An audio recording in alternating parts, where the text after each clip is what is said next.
Champion Rajshahi পেল কত, runners up পেল কত, ফাইনালে সেরা তানজিদ হাসান, টুর্নামেন্ট সেরা শরীফুল পেল কত, আর ব্যাটিংয়ে সেরা পারভেজ কত টাকা পেলেন জানতে ভিডিওটি সম্পূর্ণ দেখুন এবং খেলাধুলার সকল আপডেট পেতে পেজটি সাবস্ক্রাইব করুন। চট্টগ্রাম রয়্যালসকে ফাইনালে 63 রানে হারিয়ে শিরোপাও জিতেছে রাজশাহী ওয়ারিয়র্স। বিপিএলে প্রথমবার খেলতে এসেই চ্যাম্পিয়ন হয়ে যাওয়া ফ্র্যাঞ্চাইজিটি 2,75 লাখ টাকা পেয়েছে প্রাইজ মানি হিসেবে। এবারের বিপিএলে রানার্স আপ হয়েছে চট্টগ্রাম রয়্যালস। টুর্নামেন্ট শুরুর আগের দিন মালিকানা বদলে এলোমেলো ছিল দলটি, দায়িত্ব নিয়েছিল বিসিবি। সেখান থেকেই ফাইনালে উঠলেও শিরোপা জিততে পারেনি তারা। প্রাইজ মানি হিসেবে তারা পেয়েছে 1,75 লাখ টাকা। ফাইনালে রাজশাহী ওয়ারিয়র্সের হয়ে জয়ের নায়ক হয়েছেন তানজিদ হাসান। আগের 12 ম্যাচে মাত্র একটি 50 পাওয়া এই ওপেনার ফাইনালে পেয়েছেন সেঞ্চুরি। ম্যাচ সেরা হয়ে তিনি পেয়েছেন 5 লাখ টাকা। আর এবছর বিপিএলে ব্যাট হাতে সব মিলিয়ে সর্বোচ্চ রান পারভেজ হোসেনের।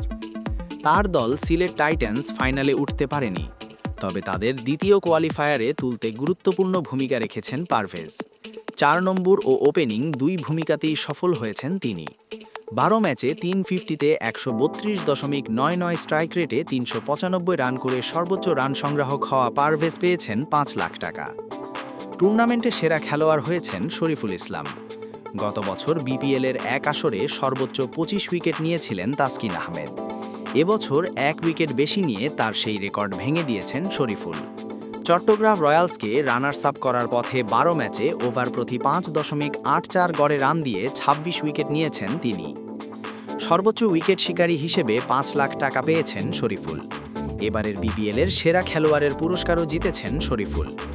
বিপিএলে এর আগে কোনো পেসার এই পুরস্কার জেতেননি, সেজন্য শরীফুল পেয়েছেন আরও 10 লাখ টাকা। এবারের বিপিএলে ইমার্জিং খেলোয়াড়ের পুরস্কার জিতেছেন রিপন মণ্ডল। এর আগে বিপিএলে খেললেও এবারের মতো প্রভাব রাখতে পারেননি কখনো। 8 ম্যাচেই 17 উইকেট নিয়ে রাজশাহীকে চ্যাম্পিয়ন করার পথে গুরুত্বপূর্ণ ভূমিকা রেখেছেন। টুর্নামেন্টে তার হ্যাট্রিকও আছে। সুপার ওভারেও দলকে জিতিয়েছেন।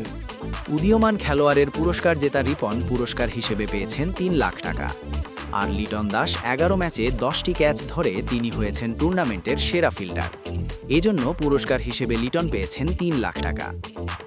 ভিডিওটি ভালো লাগলে একটি লাইক ও সাবস্ক্রাইব করে দিন। ধন্যবাদ।